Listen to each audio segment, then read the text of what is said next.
Good morning. It's break time. How are you today? Kumusta po kayong lahat? Dalangin ko na sa tuwinang makakatagpo kayo ng video na ito, kayo pong lahat ay nasa mabuting kalalagayan, malusog at malayo sa anumang kapahamakan.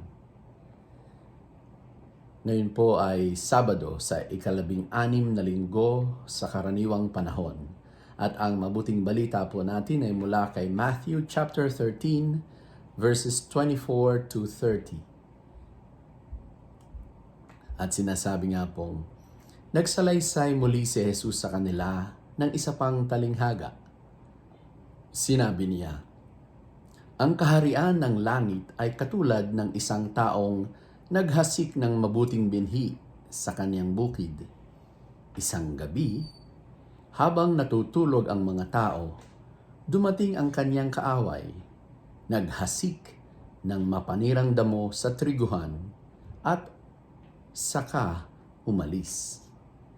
Nang tumubo at magbunga ang trigo, lumitaw din ang mapanirang damo. Kaya't pumunta ang mga utusan sa may-ari ng bukid at nagtanong, hindi po ba mabuting binhi lamang ang inihasik ninyo sa inyong bukid? Bakit po may damo ngayon? Sumagot siya, isang kaaway ang may kagagawan nito. Tinanong siya ng mga utusan, bubunutin po ba namin ang mga damo? Huwag, baka mabunot pati ang mga trigo, sagot niya. Hayaan na lamang ninyong lumago kapwa ang damo at ang trigo hanggang sa anihan. Sa pag-aani, sasabihin ko sa mga tagapag-ani, ipunin muna ninyo ang mga damo at inyong pagbigkis-bigkisin at saka sunugin. Pagkatapos, ipunin naman ninyo ang trigo sa aking kamalig. Ang magandang balita po natin sa araw na ito ay kahit pa mangibabaw ang impluensya ng mapanirang damo, kailangang lumago at ang mabuting binhi sapagkat sa huli, bibigkisin at susunugin ang mapanirang damo samantalang iipunin sa kamalig ng buhay ang bunga ng mabuting binhi. Tunay nga pong napapanahon ang mabuting balita natin ngayon. Narinig natin ang sinabi ng mabuting tagapaghasik sa kanyang mga utusan.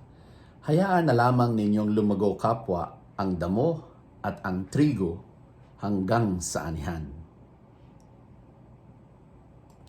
Ito ang habilin na naghasik ng mabuting binhi sa kanyang mga utusan na nais na bunutin kaagad ang mga damo upang hindi na ito maging kaagaw pa sa nutrients ng lupa at nang hindi na makapanira pa. Mabuting binhi sa paligid ng mapanirang damo.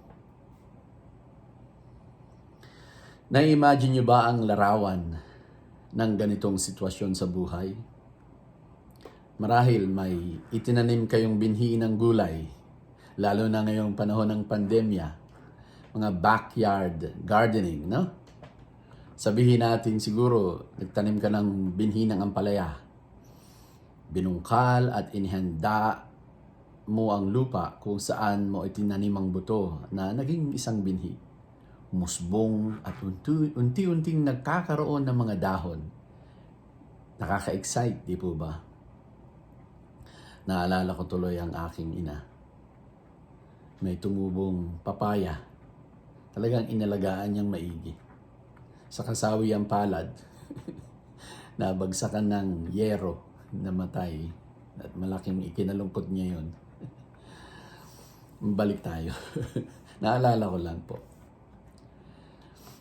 Subalit may mga damo na tumutubo sa paligid ng itinanim mong buto ng ampalaya na naging musbong at nagkakadahon. Sa madaling kaisipan, bubunutin agad natin ang mga damo sapagkat magiging sagabal ito sa paglago ng ampalaya.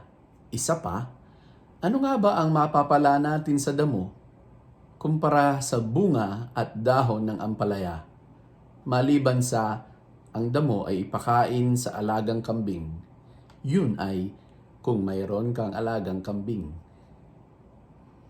Mabuting binhi sa paligid ng mapanirang damo. Kaagad ay ating mabibigyang kaibahan ng dalawa. Una, ang binhi ay mabuti sapagkat ito ay mula sa mabuting puno at ito ay magdudulot ng kabutihan sa iba sapagkat ang magiging bunga nito ay magiging pagkain hindi para sa sarili kundi para sa iba. Kung gayon, ang pagiging mabuti ay nakasalalay sa kabutihang idinudulot ng isang bagay o tao sa iba o yung isang tao sa iba o sa kapwa sa ibang tao sa kapwa. Subalit ang ating maitatanong ay ito: saan ba nakasalalay ang kabutihan ng isang tao, or saan nanggagaling, saan nagmumula ang kabutihan ng isang tao? Naitanong mo ba sa iyong sarili, bakit ka mabuting tao? Una sa lahat, bilang isang nilalang na kawangis ng Diyos. Mababasa natin sa aklat ng Genesis chapter 1 verses 27 to 28 ang ganito: Nilalang nga ng Diyos ang tao ayon sa kanyang larawan. Sila'y kanyang nilalang na isang lalaki at isang babae, at sila ay pinagpala niya. Lubos na nasiyahan ng Diyos sa kanyang nilikha, sapagkat siya ay mabuti, kung kaya't tayong mga tao na kanyang nilikha ay mabuti rin. Kung gayon, mga kaibigan ko, tayong lahat sa kaibuturan ng ating pagkatao ay tunay na mabuti. Ang ating kabutihan ay nagkakaroon ng kaganapan at matingkad na nabubunyag, nahahayag sa larangan ng pagpupuri at pagsamba sa Diyos at ng pakikipagkapwa-tao. Dito sa larangan ng pagsamba sa Diyos at pakikipagkapwa-tao, matingkad na nabubunyag, lumulutang ang ating pagiging mabuti. Ang damo sa kabilang banda ay mapanira kapag ito ay nakasalamuha ng mabuting binhi. Ngunit kapag man ito ay tumubong hiwalay o malayo sa mga mabuting binhi, nananatili lamang itong isang damo at hindi nagiging mapanira. Bagkus, hindi ba, sabi ko nga kanina, na ipapakain ito sa mga alagang hayop na kumakain ng damo. Or, maaari naman ito, ang mga dahon nito ay maging pataba sa lupang pwede nating pagtaniman ng mabuting binhi. Hindi po ba? Kung gayon, kaagad ay masasabi nating nagiging mapanira lamang itong damo sa isang maling sitwasyon o kalalagayang hindi naaayon sa kanyang pagkadamo, sa kanyang uring dapat niyang kalagyan. Maaari nating maitanong, kung gayon ang ganito, bakit hindi itinuring na mabuti ang damo? Ito ay sapagkat ito ay inihasik ng kaaway. Kaaway ng mabuting manghahasik. Kung gayon, mga kaibigan, ang pagiging mabuti o pagiging mapanira ay nagmumula sa isang makapangyarihang higit kaysa tao. Ito ay nasa katotohanang espiritual. Ang Diyos ay mabuti. Lahat ng kanyang nilikha ay mabuti. Maging ang damo. nagiging mapanira lamang ang damo sapagkat ito ay ginamit or nagpagamit sa kaaway ng Diyos, ang masamang espiritu.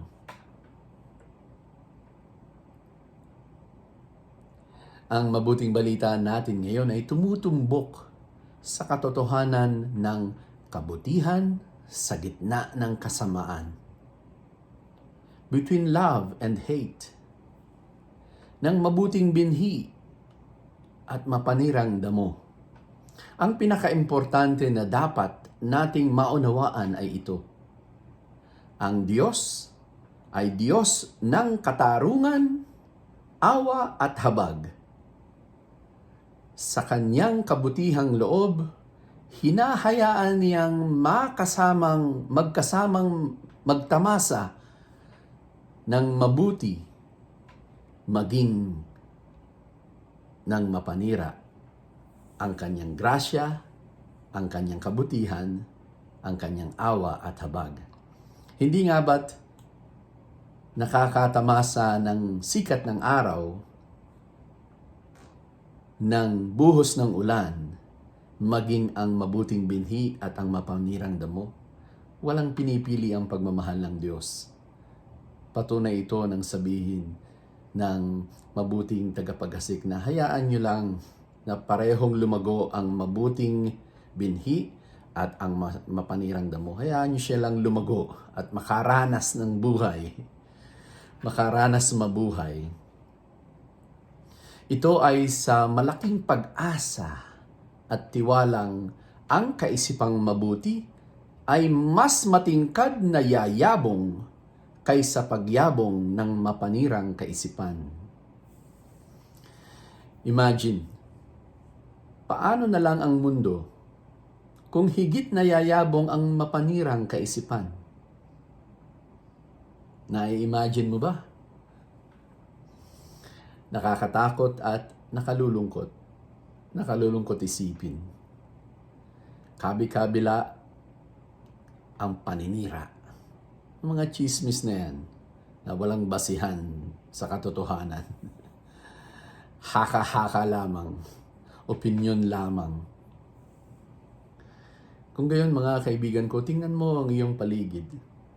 Tumingin ka sa paligid mo. Una sa iyong tahanan, sa iyong kapitbahayan, sa iyong pamayanan, sa iyong bayan, sa iyong bansa. Nasaan? Sino-sino ba yung mabubuti, may mabuting kaisipan at mapanirang kaisipan? Hindi ko sinasabing tiyakin mo kung sino-sino ang may mabuting kaisipan at mapanirang kaisipan upang magkaroon ka ng pag-iwas o panghuhusga. Hindi po. Kundi upang tingnan mo rin ang iyong sarili. Ikaw ba ay isang mabuting binhi o mapanirang damo? Ikaw ba ay may mabuting kaisipan? Mabuting gawi? Mabuting pananalita? O mapanirang kaisipan? Mapanirang salita? Mapanirang gawi?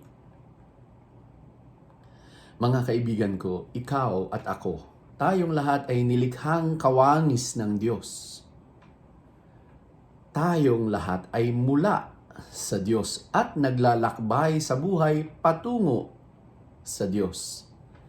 Napapaligiran tayong lahat ng yumayabong na mga kaisipang mapanira at nagpapalito sa atin. Umaagaw ng ating focus kay Jesus, ang daan, ang katotohanan at ang buhay.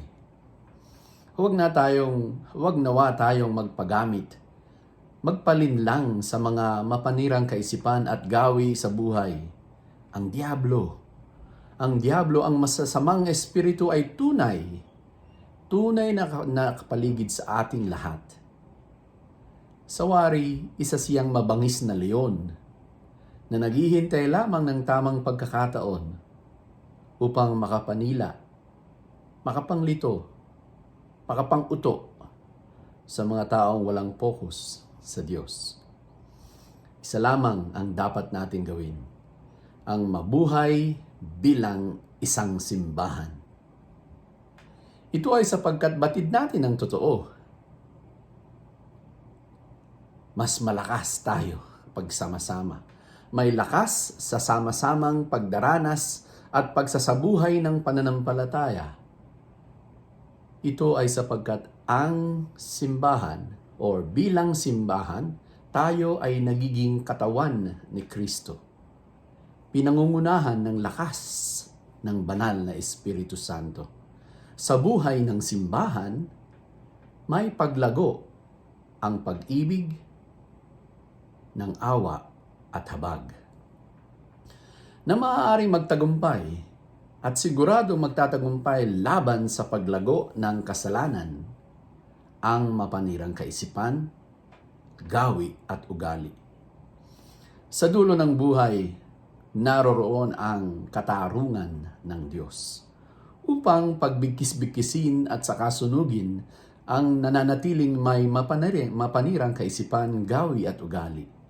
Mga taong nananatili sa buhay pagkakasala, samantalang ang mga may buhay na matuwid at mabuti, nagmamahal, nagpapatawad, nagpapadama ng awa at habag sa kapwa, higit sa lahat ay sumasalamin sa buhay ng Diyos habang nagpupuri at sumasamba at nagpapasalamat, ay titipunin at mamamalagi sa kanyang kaharian.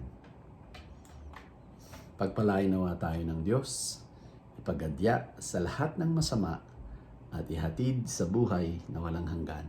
Amen. Peace.